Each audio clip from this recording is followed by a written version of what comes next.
Bonjour à tous. Nous allons explorer l'une des plus grandes impostures historiques de ces 2 derniers siècles. Le nom Israël, lu par les égyptologues sur la stèle du pharaon Meremta au musée du Caire, signifie-t-il réellement Israël ou bien est-ce une supercherie, une usurpation, une immense escroquerie scientifique? Avant de conclure et de constater que tous les éléments phonétiques, symboliques et idéogrammes ou phonogrammes concordent avec la Bible et la Kabbale pour désigner le dieu de l'ancienne Égypte, Osiris, comme étant le véritable Israël, il convient de revenir sur certains faits historiques suivants.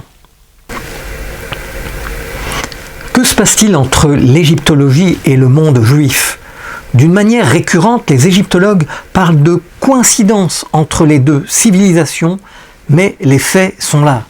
L'archéologie a permis de découvrir que les anciens Égyptiens adoraient un Dieu unique, tout comme les Juifs, le créateur du ciel et de la terre, comme dans la Bible. Osiris ou Amon-Ra est le père de l'humanité, mort et ressuscité, comme pour les chrétiens. Ce père s'était circoncis lui-même et avait eu 2 enfants, comme Abraham dans la Bible. Les 42 commandements d'Osiris interdisaient de tuer, d'ordonner de tuer, on l'a vu, de blasphémer, de voler, de convoiter. Il prônait le respect des parents, la charité envers les pauvres, comme les juifs et les chrétiens, mais aussi on a découvert l'équivalent de la bar mitzvah à 10 ans, des prières semblables au kaddish des morts, comme les juifs, la coupe des cheveux des enfants qu'on pesait sur une balance et qu'on remplaçait par de l'or comme les juifs. Les Égyptiens avaient 2 jours de repos obligatoires sur 10, des jours de fête, des jeûnes, des nourritures permises ou interdites, toujours comme les juifs sans omettre, les cérémonies d'embaumement, comme les juifs de l'Antiquité, et les rois d'Égypte portaient des vêtements rituels, nous allons le voir, semblables à ceux des juifs. Leur couronne était rouge et blanche à l'effigie du serpent d'Amon, comme les rois d'Israël. Ils se faisaient introniser exactement comme les pharaons. Leurs noms étaient divisés en 5 noms, précisément disposés comme les 5 noms des pharaons.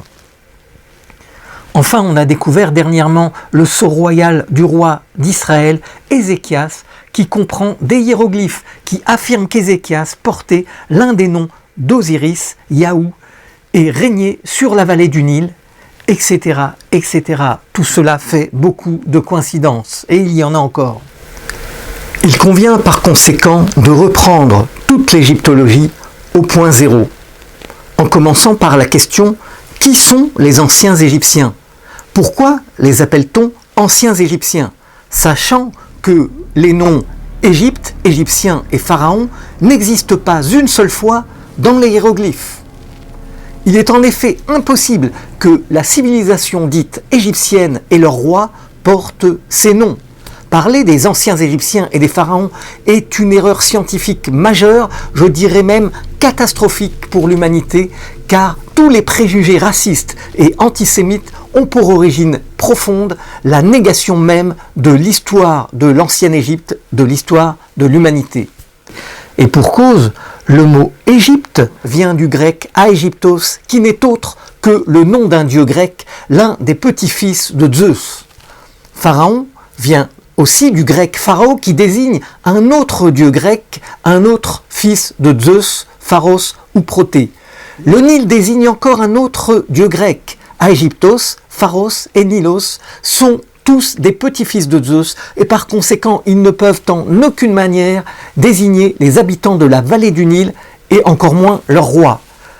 Les égyptologues ont ainsi adopté une grille de lecture grecque qui falsifie totalement la vérité historique. Je dois rappeler que la Bible est avant tout un texte de décryptage. D'ailleurs, si on lit la Bible dans le sens littéral, on est obligé d'admettre, comme pour le Coran, que c'est le soleil qui tourne autour de la terre. Il faut donc relire les textes à la lumière de la science et de l'archéologie. Jean-François Champollion avait constaté que dans la Bible, les Hébreux étaient sortis d'Égypte pour rester prisonniers 40 années dans le désert, emportant avec eux une grande partie des traditions et coutumes égyptiennes. Champollion parle des idées d'ordre, des habitudes civiles et des institutions civiles ainsi que des pratiques, des arts acquises par les enfants d'Israël, les Hébreux, depuis des millénaires sur les rives du Nil. Et surtout, les enfants d'Israël sont sortis d'Égypte avec le mobilier sacré, religieux et funéraire qui ressemble très curieusement à celui retrouvé plus tard dans la tombe de Toutankhamon. Les enfants d'Israël, restés 40 ans dans le désert, construisirent une arche et un tabernacle recouverts d'un voile pourpre. Ils ressemblaient là encore curieusement aux arches et aux tabernacles de la tombe de Toutankhamon, recouverts eux aussi d'un voile pourpre. Le chandelier des Hébreux ressemble dans sa symbolique comme dans sa forme au chandelier égyptien formé par des serpents de lumière symbolisant la lumière éternelle de la création. Et nous verrons qu'ils sont également sortis avec le sarcophage de Joseph qui est considéré par la Kabbale comme la véritable arche d'alliance. Champollion avait eu la même intuition que Sigmund Freud. Nous allons voir que la tradition secrète ou la gnose, la Kabbale ou le Zohar leur donne raison. Elle contient un puissant message historique qui, jusqu'ici, n'a jamais été dévoilé. C'est ainsi que pour la Kabbale, le jardin d'Éden de la Bible n'est autre que la métaphore de la vallée du Nil, le pays d'Égypte, identifié à l'ancien Israël.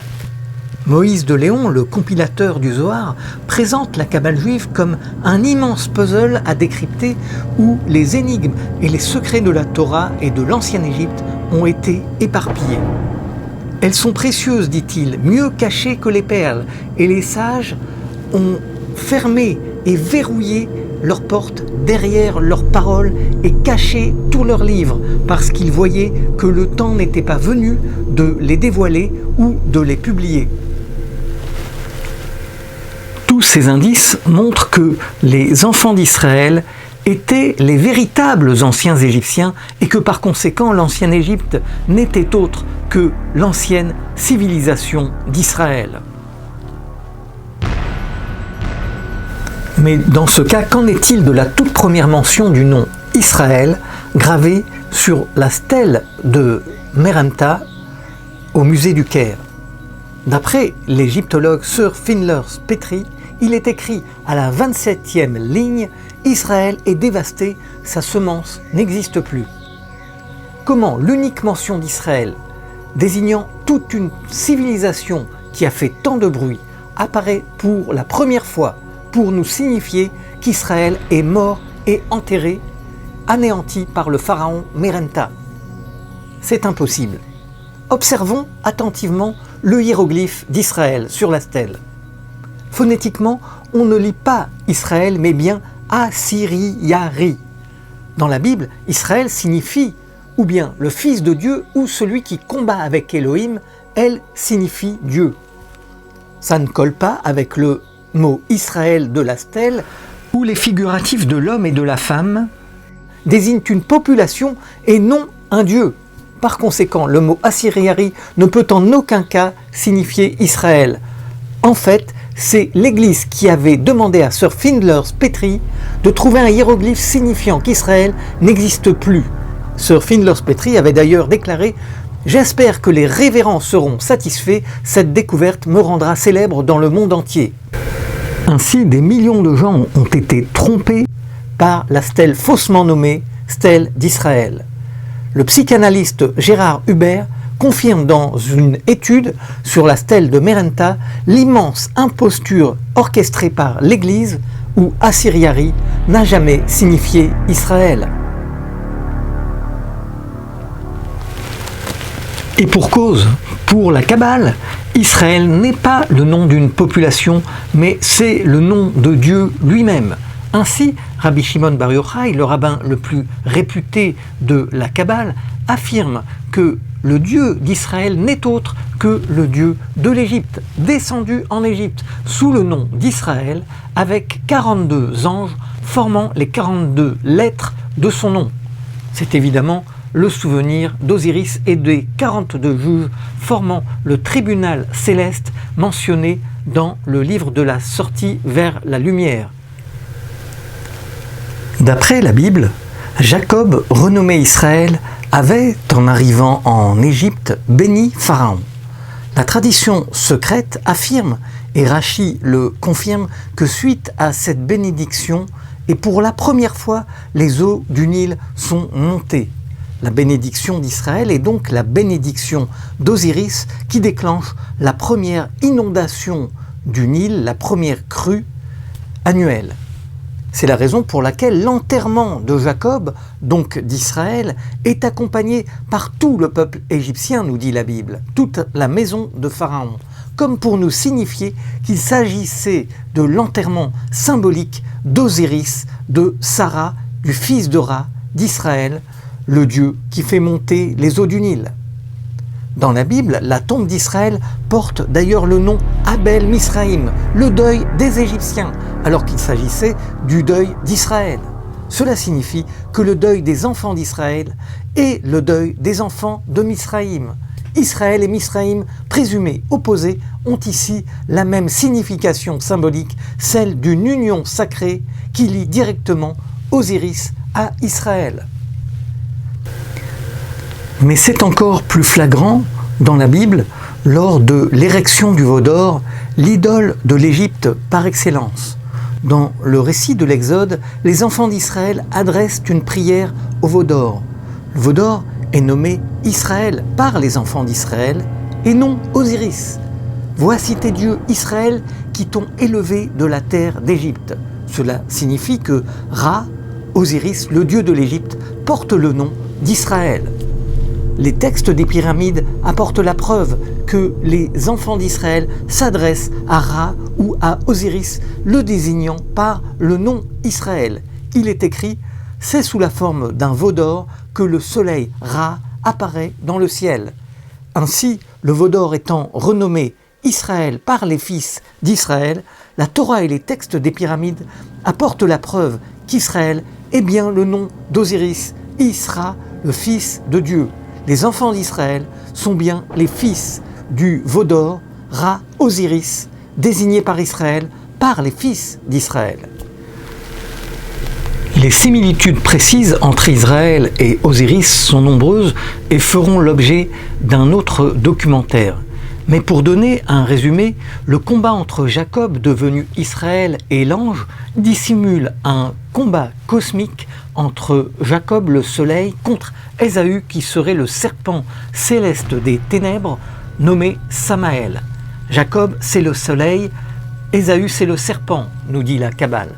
Ainsi, les personnages de la Bible ne sont pas des humains, mais dissimulent une véritable cosmogonie où les puissances cosmiques sont tantôt en guerre, tantôt en paix, pour expliquer le passage du jour à la nuit ou inversement. C'est le même combat cosmique de la résurrection contre la mort, comme on peut le voir dans les tombes de la vallée des rois, où l'on voit un combat entre Osiris Atum, qui incarne le soleil presque mort, contre le serpent Apophis pour la conquête de la lumière céleste.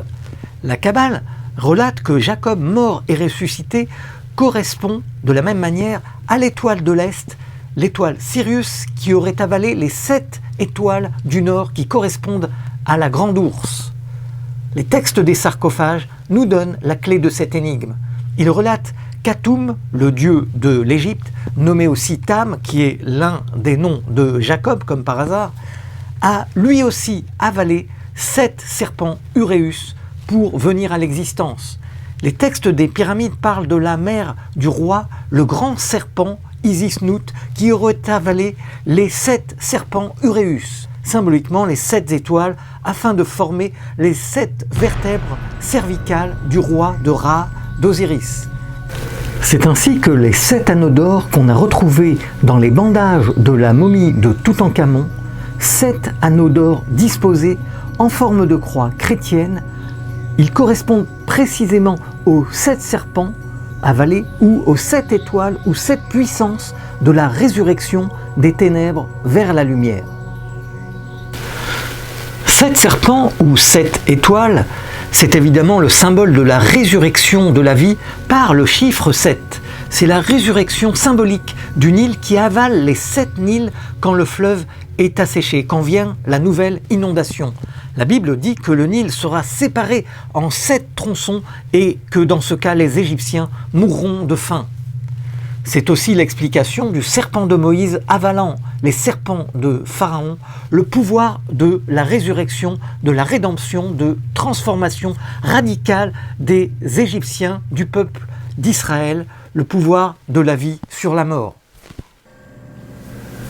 Dans la tombe de Toutankhamon, nous avons la confirmation où le roi défunt, sous la forme d'Osiris embaumé, avale symboliquement les 7 étoiles de l'Herminette grand ours pour revenir à la lumière, à la vie. Ce n'est pas tout. Dans la Bible, Jacob, Israël, a couché avec Rachel et s'est retrouvé le matin avec Léa, comme Osiris qui a couché avec Isis et s'est retrouvé avec Nephthys selon Plutarque. Pour la Kabbale, Israël avait le visage et la beauté du premier homme, tout comme Osiris. Mais le Zohar va plus loin dans la symbolique. Israël symbolise le corps d'Adam, le premier homme, et chaque partie du corps d'Israël correspond à un personnage de la Bible. Le bras droit correspond à Abraham, le bras gauche à Isaac, le phallus à Joseph, le corps à Jacob. Comme si le corps d'Israël avait été démembré puis recomposé après la victoire contre l'ange. Il est dit que les 12 tribus d'Israël forment les organes du corps, soit la même configuration qu'Osiris, dont les membres correspondent aux différentes divinités de la vallée du Nil. Jacob symbolise aussi l'arbre de vie trônant dans le jardin d'Éden, ou le pilier du monde, comme Osiris avec l'arbre Iched ou l'obélisque. Jacob est le père des 12 tribus ou des 12 constellations du zodiaque, tout comme Osiris. Jacob et Israël sont tous deux embaumés et placés dans un sarcophage à l'effigie du premier homme, Adam, Atoum, Israël. Mais dans ces conditions, que disent les hiéroglyphes sur le nom d'Osiris ? Toutes ces données confirment que la mention Israël, fils de Dieu, dite Sarah ou Isra, constituait une mémoire secrète, une tradition occulte, soigneusement dissimulée dans le Zohar, renommé la Kabbale. Sir Findler's Pietri n'a manifestement pas tenu compte de la Kabbale, sinon il aurait immédiatement comparé le nom Israël à celui d'Osiris, ce qui aurait fortement déplu à l'Église. Car le nom d'Osiris se lit phonétiquement Isra, suivi du symbole de Dieu nommé El dans le monde sémitique, mais que les égyptologues lisent par simple convention Néter. Cet exemple du nom d'Osiris, donné par le dictionnaire Wallis Budge, permet de lire très clairement, très précisément le nom d'Osiris comme ceci: I-S-R-A, suivi de El, le figuratif de Dieu, et la phonétique d'Osiris, comme on le constate dans le dictionnaire Wallis Budge. Nous avons donc la preuve écrite, archéologique, qu'Osiris se lit Is-Ra-El. De même, le hiéroglyphe Sarah, signifiant donc fils de Ra, se lit Isra car loi sacrée peut se remplacer par l'œuf solaire qui se lit Is. Et dans ce cas, on lit clairement Is-Ra. Osiris et Sarah s'écrivent aussi avec le hiéroglyphe du siège de Dieu qui se lit Is, ce qui donne Isir ou Isra. Les rois Sarah ou Isra sont bien les rois d'Israël. C'est la simple évidence donnée par les hiéroglyphes. La légende raconte qu'Osiris, symbole de la fertilité, de la royauté, du soleil, donc de la lumière du monde, symbole de la vie, avait été assassiné et découpé par son frère jaloux Seth, symbole de stérilité, des ténèbres et de la mort. Les différents morceaux du corps d'Osiris furent éparpillés dans toute l'Égypte. Cela signifie que la lumière a été éparpillée dans le monde entier, laissant place aux ténèbres et à la mort. Osiris fut reconstitué morceau par morceau par Isis, la déesse, reconstituant ainsi le soleil, symboliquement, la lumière du monde. C'est exactement la même chose pour Israël. Le kabbaliste Gershom Scholem rapporte qu'Israël, incarnant le corps de Yahvé, a été brisé et éparpillé dans le monde entier. Et voici le secret, dit-il, pourquoi Israël est destiné à être asservi par tous les gentils, les nations du monde, afin qu'ils puissent recueillir ces parcelles de la divinité nommée Israël, qui sont tombées aussi parmi eux. Et c'est pourquoi il était nécessaire qu'Israël soit dispersé aux quatre vents pour tout recueillir. C'est le rôle du Messie, appelé le Saint Serpent par la Kabbale, de reconstituer le corps de Dieu, le corps d'Israël. Maïmonide disait « Si la Torah est en contradiction avec la science, c'est la Torah qu'il faut interpréter. » La tradition juive secrète affirme « Malheur à celui qui lit la Torah, la Bible, dans le sens littéral d'une histoire vécue. » Il convient d'ajouter que deux textes importants du Zohar affirment que le Dieu de la Bible, le Dieu de la Torah, de la sortie d'Égypte, n'est autre que le Dieu de la vallée du Nil, le Dieu de la civilisation que nous nommons par erreur égyptienne, et les rois mal nommés plutôt Pharaon. Encore une fois, aucun roi de la vallée du Nil ne se nomme Pharaon, hormis les rois grecs, sujet que nous explorerons dans un second documentaire. En conclusion, l'Église n'a jamais voulu apporter la moindre aide à la science, bien au contraire, de peur de mettre à jour, de peur de découvrir le grand secret d'Osiris, le grand secret d'Israël. L'imposture de la stèle de Merenta n'est qu'une infime facette d'autres impostures qui vont nous diriger vers une découverte sans précédent contre toutes les idées reçues, ce que nous nommons par erreur les anciens Égyptiens n'étaient autres que les Juifs. C'est une réalité scientifique qui va plaire, qui va déplaire, mais l'ancienne Égypte était l'ancien Israël, un ancien judaïsme, et c'est l'égyptologie qui va nous le confirmer, mais aussi la lecture des pictogrammes et des idéogrammes, des hiéroglyphes, qui va faire ressurgir cette découverte après plus de 2 millénaires d'obscurantisme. Plusieurs versets du Coran attestent qu'Allah a donné la terre de la vallée du Nil aux enfants d'Israël, ce qui confirme là encore que l'idée que les Juifs étaient les véritables Égyptiens était restée dans la mémoire collective. Nous constaterons aussi que plusieurs passages de la Torah vont dans ce sens, mais aussi le secret a été conservé dans la mémoire secrète de la Kabbalah, le livre du Zohar, que nous explorerons dans un prochain documentaire intitulé « Les anciens Égyptiens étaient les Juifs ». Merci beaucoup de votre attention.